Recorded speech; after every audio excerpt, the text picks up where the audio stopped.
Hello hi എല്ലാ കൂട്ടുകാർക്കും പുതിയൊരു വീഡിയോയിലേക്ക് സ്വാഗതം. എല്ലാവരും സുഖമായിട്ടിരിക്കുന്നു എന്ന് വിശ്വസിക്കുന്നു. അപ്പോൾ ഇന്ന് നമ്മൾ രാവിലെ മുതൽ വൈകുന്നേരം വരെയുള്ള കാര്യങ്ങളാണ് കേട്ടോ ഇന്നത്തെ വീഡിയോയിൽ ഉൾപ്പെടുത്തിയിട്ടുള്ളത്. അപ്പോൾ കഴിഞ്ഞ ദിവസം വീഡിയോ റെക്കോർഡ് ചെയ്തപ്പോൾ എല്ലാവരും പറഞ്ഞത് തുടക്കത്തിലൊരു ചെറിയൊരു എരപ്പ് കേൾക്കണ്ടായിരുന്നു. വേറൊന്നുമല്ല, നമ്മുടെ ഫാനിൻ്റെ സൗണ്ടായിരുന്നു. അപ്പോൾ ഈ ചൂടായറിന് ഇതിനകത്തങ്ങ് ഇരിക്കാൻ മേല കേട്ടോ. അപ്പോൾ അതുകൊണ്ട് എപ്പോഴും ഫാൻ ഇട്ടിട്ടേ ഇരിക്കണേ റെക്കോർഡ് ചെയ്യാൻ നേരത്തെയൊക്കെ. അന്നേരം ഫാനിൻ്റെ അടുത്ത് വരുന്ന റെക്കോർഡ് ചെയ്തതിൻ്റെ പണിയാണ് അത് കിട്ടിയത്.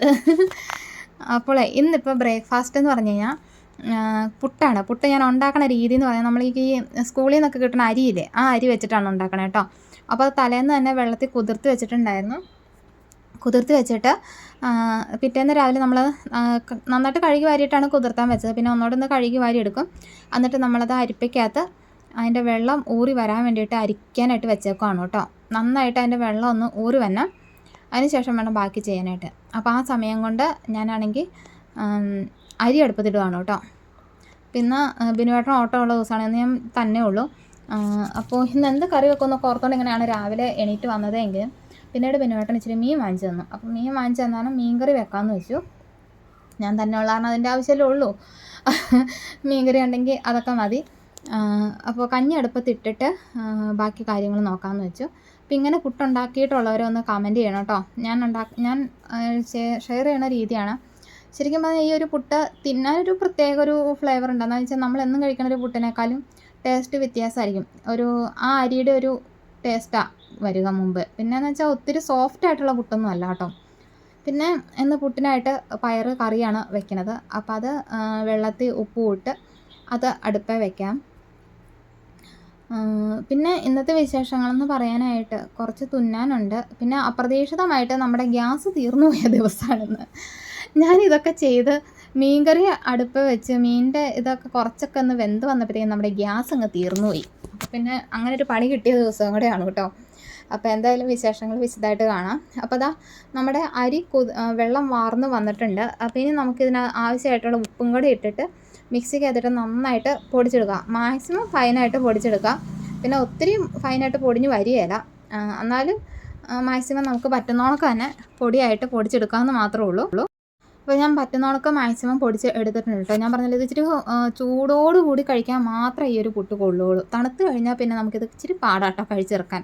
കാരണം നമ്മൾ സാധാരണ പുട്ട് പൊടിക്കണോണക്ക് ചൂടാക്കുകയോ ഒന്നും ചെയ്യുന്നില്ല, ഇൻസ്റ്റൻ്റായിട്ട് റെഡിയാക്കി എടുക്കുന്ന പുട്ടാണ്.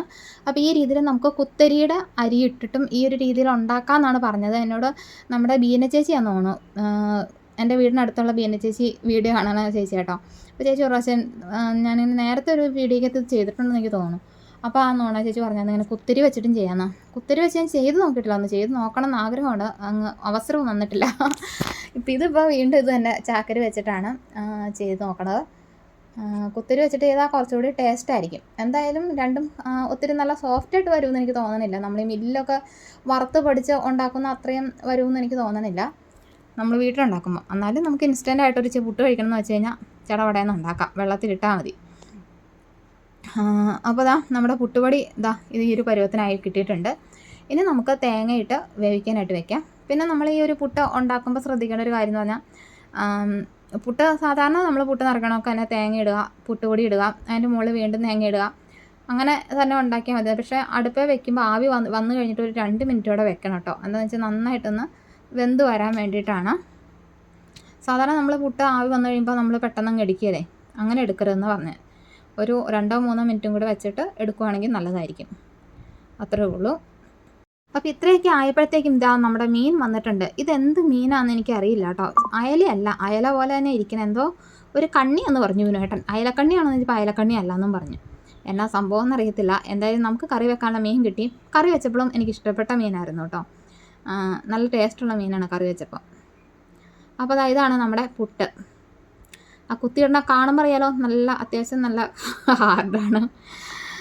എന്ന് വെച്ചാൽ ഒത്തിരി ഹാർഡല്ല, നമ്മൾ സാധാരണ പുട്ട് കഴിക്കുന്ന അത്ര സോഫ്റ്റ്നെസ് വരുന്നില്ല, അത്രേ ഉള്ളൂ. അപ്പോൾ ചൂടാറാൻ വേണ്ടിയിരിക്കാൻ വേണ്ടിയിട്ട് അടച്ചു വെച്ചതാണ് കേട്ടോ. അത് കഴിഞ്ഞിട്ട് പിന്നെ അച്ചുകൂട്ടനും ധ്യാനൂട്ടനും പുട്ട് എടുക്കണ ഭാഗമാണ് പുട്ടും പയറ് കറി. അപ്പോൾ അങ്ങനെ മക്കൾക്ക് പുട്ടെടുത്തു. അത് കഴിഞ്ഞിട്ട് മീൻ അടുപ്പിൽ വെക്കാനായിട്ട് മീനിൻ്റെ ഉള്ളിയും ഇഞ്ചിയും എല്ലാം കൂടെ എണ്ണ ഒഴിച്ച് അത് പതിയൊന്ന് വഴറ്റി അതൊന്ന് തിളപ്പിക്കാൻ വെച്ചിട്ട് ഇരിക്കുകയാണെങ്കിൽ അത് അവിടെ നിന്ന് പതിയൊന്ന് വെന്ത് വന്നോളും. മക്കളെ വിട്ടിട്ട് വരുമ്പോഴേക്കും മീൻ എടുത്ത് ഇട്ടാൽ മതിയല്ലോ എന്നോർത്തിട്ട് ഞാൻ അടുപ്പ് വെച്ചതാണ്. ശരിക്കും പറഞ്ഞാൽ സംഭവം വെന്തു വന്നു. മീൻ ഇടാൻ തുടങ്ങുന്ന ഒരു നിമിഷം മുമ്പേ നമ്മുടെ ഗ്യാസ് തീർന്നുപോയി. എന്ത് ചെയ്യും ഭഗവാനെ നോർത്തോട്ട്. എന്താണെന്ന് വെച്ച് കഴിഞ്ഞാൽ നമുക്ക് നേരത്തെ വിറകുണ്ടായിരുന്നപ്പോൾ ഒരു കുഴപ്പമില്ല, ഗ്യാസ് തീർന്നാലും നമ്മളത് ബാധിക്കുന്ന കാര്യമല്ലായിരുന്നു. ഇപ്പോൾ വിറകില്ലാത്തതുകൊണ്ടാണ് ഞാൻ പെട്ടുപോയത്. ഉള്ള വിറകാണെങ്കിൽ നമ്മൾ ഈ കോടാലി വെച്ചിട്ട് കൊത്തി കീറുന്ന ടൈപ്പ് വിറകായിരിക്കണേ. അല്ലെങ്കിൽ നല്ല മൂർച്ചയുള്ള വാക്കത്തി വേണം. എൻ്റെ കയ്യിലുള്ള വാക്കത്തി എന്ന് പറഞ്ഞാൽ കഴുത്തിൻ്റെ വെട്ടിയാൽ മുറിയാത്തൊരു വാക്കത്തി ഇവിടെ ഇരിക്കുന്നത്. നല്ല വാക്കത്തി വിനുവേട്ടൻ കന്നരയ്ക്ക് അതുകൊണ്ടോട്ട് ഇങ്ങ് കൊണ്ടുവന്നിട്ടുമില്ല. മൊത്തത്തിൽ പെട്ടു. പിന്നെ ചായ കൂടി ഞാനിങ്ങനെ ക്യാൻസൽ ചെയ്തു. കട്ടൻ ചായ തിളപ്പിച്ച് വെച്ചിട്ടുണ്ടായിരുന്നു, അത് കൂട്ടി പാലും ചായ വേണ്ടെന്ന് വെച്ചു.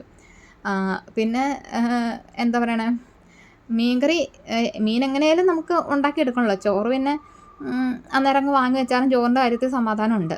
പക്ഷേ മീൻ കറി ഇത്ര ആക്കി വെച്ചിട്ട് എന്ത് ചെയ്യും? അപ്പം ഞാനാണെങ്കിൽ ആ ഒരു വാക്കത്തി കൊണ്ട് എങ്ങനെ വെട്ടിയെടുത്തു എന്ന് എന്നോട് ചോദിക്കുന്നത്. എങ്ങനെയൊക്കെയോ ഒപ്പിച്ച് കുറച്ച് വിറക്ക് ഞാൻ ഒപ്പിച്ചെടുത്തു. അപ്പോൾ അതിനിടയ്ക്ക് അച്ചുകൂട്ടൻ ഹായ് ഒക്കെ പറഞ്ഞതാണ് കേട്ടോ. ഇപ്പം ഞാൻ ആദ്യം അത് ഓൺ വോയിസിലെടുത്തായിരുന്നു, പക്ഷേ വർത്താനം പറഞ്ഞു വന്നു കഴിഞ്ഞപ്പം ആ ഓൺ വോയിസ് അങ്ങ് ക്യാൻസൽ ചെയ്യേണ്ടി വന്നു. അപ്പോൾ അങ്ങനെ ഒരു വിധത്തിൽ വിറകൊക്കെ വെട്ടി കീറി എടുത്ത് ഞാൻ അടുപ്പിൽ തീ കത്തിക്കണ ഭാഗമാണ് കേട്ടോ. എന്താ പറയണേ, നമ്മൾ ഏത് പ്രതിസന്ധിയും നമ്മൾ നേരിട്ടല്ലേ പറ്റുള്ളൂ. വിറകുണ്ടായിരുന്ന സമയത്ത് ആണെങ്കിൽ നമുക്കത് പ്രശ്നം വരികയാണ്, എന്തായാലും പറഞ്ഞിട്ട് കാര്യമില്ല. അപ്പോൾ ഒരു വിധത്തിൽ വിറകൊക്കെ തപ്പി കൂട്ടി. അപ്പോൾ എന്താ വെച്ചാൽ ഇന്നലെ ഞാൻ ഗ്യാസ് ബുക്ക് ചെയ്തിട്ടുണ്ടായിരുന്നു. അപ്പോൾ അതുകൊണ്ട് നാളെ ഗ്യാസ് വരും. അപ്പം നാളെ രാവിലെ ഒരു 10-11 മണിയാകുമ്പോൾ ഗ്യാസ് വരും. അതുവരെയുള്ള സമയം എങ്ങനെ മാനേജ് ചെയ്യുമെന്ന് എനിക്കറിയില്ല. രാവിലത്തെ ബ്രേക്ക്ഫാസ്റ്റിൻ്റെ കാര്യമാണ് സംശയം. എന്തായാലും എന്തെങ്കിലും ചെയ്തേ പറ്റുള്ളൂ. അപ്പോൾ അടുപ്പിൽ കുറച്ച് ചാരം ഉണ്ടായിരുന്നു കേട്ടോ. അപ്പോൾ ഞാനാണെങ്കിൽ അടുപ്പ് കത്തിക്കണില്ലാത്ത കാരണം അവിടെയൊക്കെ നല്ല നീറ്റാക്കിയിട്ട് പേപ്പറൊക്കെ വിരിച്ച് നല്ല സൂപ്പറാക്കി വെച്ചായിരുന്നു. ഇന്നിപ്പോൾ അടുപ്പ് കത്തിക്കുമ്പോൾ എല്ലാം കൊളാവും എന്നുള്ളതാണ്. എനിക്കിങ്ങനെയാണെന്ന് വെച്ചാൽ പാത്രങ്ങളെല്ലാം ഒതുക്കി നന്നായിട്ട് ആക്കി വെച്ചായിരുന്നു. ഇനിയിപ്പോൾ എല്ലാം നിരത്തും. എന്നാ തീ കത്തിക്കുമ്പോൾ പൊടി മുഴുവൻ ഇങ്ങനെ പാത്രത്തിലേക്ക് പറക്കും. പിന്നെ നമ്മൾ ആ എടുത്ത് വെച്ചതിൻ്റെ ആ ഒരു ഗുണമൊക്കെ അങ്ങ് പോയി കിട്ടും, അത്രേ ഉള്ളൂ. എന്നാലും അടുപ്പിൽ തീ കത്തിക്കണതിൻ്റെ ഐശ്വര്യം വേറെയാണ്. അപ്പോൾ അങ്ങനെ തീയൊക്കെ കത്തിച്ചു. അപ്പോൾ മീൻകറിയൊക്കെ വെച്ചു, ക്ലീനിങ്ങും കഴിഞ്ഞു കേട്ടോ. അപ്പോളേ നമ്മുടെ ഒരു യൂട്യൂബിൽ ഉള്ള നമ്മുടെ യൂട്യൂബ് ഫാമിലിയിലുള്ളതാണ് നീതു ഫ്രോക്ക് നൈറ്റ് വാങ്ങിയിട്ട് ഇട്ടിട്ട് ഫോട്ടോ വിട്ടതാട്ടോ. ഒരു റോസ് കളറിലുള്ള ഫ്രോക്ക് നൈറ്റിയാണ്. പാലക്കാട് നിന്നാണ് കേട്ടോ. നീതുവിൻ്റെ സ്ഥലം പാലക്കാടാണ്. അപ്പോൾ കഴിഞ്ഞ ദിവസം ഇനി ഞാനേ ഒരു നെക്ക് ഡിസൈൻ കാണിച്ചു തരാം. കുറേ ദിവസമായി വീഡിയോയുടെ താഴെ കമൻറ്റ് വരണു. അപ്പോൾ എല്ലാവരും ചോദിച്ചാൽ നെക്ക് ഡിസൈനാണ് കേട്ടോ. അപ്പോൾ വീഡിയോ നന്നായിട്ട് പിടിക്കാൻ നമുക്ക് ഇവിടെ വെച്ച് വീഡിയോ എടുക്കാനുള്ള സൗകര്യക്കുറവുണ്ട്. അപ്പോൾ അതുകൊണ്ട് ഞാൻ ഒന്ന് വരച്ച് കഴിഞ്ഞിട്ട് പറഞ്ഞു തരാം. അപ്പോൾ തയ്ക്കുന്നവർക്ക് പെട്ടെന്ന് തന്നെ മനസ്സിലാക്കാവുന്നേ ഉള്ളൂ കേട്ടോ. അപ്പോൾ നമുക്ക് വേണ്ടുന്ന കഴുത്തകലത്തിൽ നമ്മളിങ്ങനെ ഒരു സ്ക്വയർ ആദ്യം വരച്ചെടുത്തു. അപ്പോൾ ഞാനിവിടെ ഇതൊരു 2.25 ഇഞ്ച് അകലത്തിനാണ് ഈ ഒരു സ്ക്വയർ വരച്ച് എടുത്തേക്കണം കേട്ടോ. അപ്പോൾ ആ ഒരു സ്ക്വയറിൽ നിന്ന് പതിയെ ഒരു ആലില പോലൊരു നെക്കോട് കൊടുക്കുകയാണ്. ശരിക്കും പറഞ്ഞാൽ ഒരു ആലില നമ്മൾ തുന്നി വരുമ്പോൾ ശരിക്കും ഒന്നും ആവിയല്ല. കാരണം ഇടയ്ക്ക് വരുന്ന നോട്ട് വരുമ്പോൾ ആലിലയുടെ ഒരു ശരിക്കും വരില്ല. പക്ഷേ ഇങ്ങനെ ഒരു ഷേപ്പ് കൊടുത്താലാണ് ആ നെക്ക് ഭംഗിയായിട്ട് വരുള്ളൂ. അപ്പോൾ അതാ ചെറിയൊരു ആലിലയുടെ പോലെ ഒന്ന് വരച്ചെടുത്താൽ മതി. അതപ്പോൾ നമ്മൾ അങ്ങനെ എടുത്തിട്ടുണ്ട്. പിന്നെയെന്ന് പറഞ്ഞാൽ ഇവിടെ നിന്ന് ഇങ്ങോട്ടേക്കുള്ള ദൂരം എന്ന് പറഞ്ഞു കഴിഞ്ഞാൽ 2 ഇഞ്ചാണ് കേട്ടോ. 2 ഇഞ്ച് വീതിയിലാണ് ഞാൻ എടുത്തേക്കണേ. അതിപ്പോൾ 1.5 ഒക്കെ വീതി കുറച്ച് മതി എന്നുള്ളവർക്ക് അങ്ങനെ എടുക്കാം. അപ്പോൾ അതേ രീതിയിൽ വന്നിട്ട് ഇവിടെ വരുമ്പോൾ ഇവിടെ വരെ 2 ഇഞ്ച് വീതിയിൽ എടുത്തിട്ട് ഇവിടെ വരുമ്പോൾ നമ്മളത് ഇങ്ങനെ റൗണ്ട് ചെയ്ത് വരച്ച് വരുമ്പോൾ ഇവിടെ വരുമ്പോൾ അതായത് ഡയറക്റ്റ് നമ്മൾ ഈ ഒരു പോയിന്റിലേക്ക് മുട്ടിക്കുകയാണ്. അതായത് ഇവിടേക്ക് അകലം കുറഞ്ഞാണ് വരുന്നത്. അവിടെ പ്രത്യേകിച്ച് അളവൊന്നുമില്ല, നമ്മൾ കൈകൊണ്ട് ജസ്റ്റ് അങ്ങ് വരച്ച് ജോയിൻ ചെയ്യണമെന്ന് മാത്രമേ ഉള്ളൂ കേട്ടോ. അപ്പോൾ ഇനി നമുക്കിത് ഒന്ന് കട്ട് ചെയ്തെടുത്തിട്ട് നമുക്കൊരു ഇതിൻ്റെ മെറ്റീരിയൽ, അപ്പോൾ ഇതാണ് നൈറ്റി, ഈ നൈറ്റിയിലേക്കാണ് ഞാനിത് ചെയ്യാനായിട്ട് പോകുന്നത്. അപ്പോൾ അതിൻ്റെ ഇതുണ്ടല്ലോ മെറ്റീരിയലിലേക്ക് നമുക്ക് സ്റ്റിഫ് ചെയ്ത് വെക്കാം. അപ്പോൾ ഞാനത് കട്ട് ചെയ്തിട്ട് ബാക്കിയോടെ കാണിക്കാവേ. കട്ട് ചെയ്ത് വന്ന് കഴിയുമ്പം ഇങ്ങനെയാണ് 2 പീസായിട്ടാണ് നമുക്ക് കിട്ടുക കേട്ടോ. ഇതുപോലെ 2 പീസായിട്ടാണ് കിട്ടുക. അപ്പോൾ അത് നമുക്ക് തുണിയുടെ ചീത്ത വശത്ത് ഇങ്ങനെ വെക്കുക. അതായത് ഒന്ന് വെച്ചിട്ട് കാണിക്കാവേ. ഇത് കണ്ടില്ലേ ഇങ്ങനെ, അതായത് ഇതിനൊരു പശയുള്ള വശമുണ്ട്. അതൊക്കെ എല്ലാവർക്കും തയ്യൽ അറിയാവുന്നവർക്ക് അറിയാവുന്ന കാര്യമാണ്. അപ്പോൾ അതിൻ്റെ ആ പശയുള്ള വശം തുണിയുടെ ഭാഗത്തേക്ക് വരാൻ പാകത്തിന് നമ്മളിങ്ങനെ വെക്കുകയാണ്. അപ്പോൾ ഒരു തുണിയിൽ തന്നെ നമുക്ക് ഈ 2 ഭാഗവും ചെയ്തെടുക്കാവുന്നതേ ഉള്ളൂ. അപ്പോൾ നമുക്കിത് ഇനി ഒന്ന് ജസ്റ്റ് ഒന്ന് അയൺ ചെയ്ത് ഒന്ന് പിടിപ്പിക്കണം. അതിന് ശേഷം നമ്മളൊരു 1/2 ഇഞ്ച് തയ്യൽ തുമ്പ് ഇട്ടിട്ട് നമ്മളിതിങ്ങനെ കട്ട് ചെയ്തെടുക്കണം. കട്ട് ചെയ്തെടുത്തിട്ട് നമ്മൾ ആ തയ്യൽത്തുമ്പ് ഇതിലേക്ക് പതിയെ മടക്കി അടിക്കുകയും കൂടെ ചെയ്യണം കേട്ടോ. അപ്പോൾ ഞാൻ അത്രയും ചെയ്തിട്ട് ബാക്കിയുള്ളത് കാണിച്ചു തരാം. അപ്പോൾ അതാ നമ്മളിങ്ങനെ കവർ ചെയ്ത് എടുത്തിട്ടുണ്ട് കേട്ടോ. ഇനിയിപ്പോൾ ഇതിൻ്റെ ഈ ഒരു 2 വശത്തോടെ നമ്മൾ പൈപ്പിംഗ് കൊടുക്കണം. പൈപ്പിംഗ് കൂടെ കൊടുത്തിട്ട് ഞാൻ കാണിച്ചു തരാം. ഇപ്പോൾ ഇതാ ഞാൻ ഈ ഒരു ഭാഗം ഇതാ ഫുള്ളായിട്ട് കണ്ട ഇങ്ങനെ ഇരിക്കും. അപ്പോൾ ഈ ഒരു ഭാഗത്ത് നമ്മൾ നല്ല വശത്തുനിന്ന് പൈപ്പിംഗ് വെച്ച് അടിച്ചേക്കണതാണ് കേട്ടോ. പിന്നെ ഇത് മറിച്ച് ഇങ്ങനെ എടുക്കണം. മറിച്ചെടുക്കുമ്പോഴാണ് നമ്മുടെ ആ ഒരു ഭംഗി വരിക.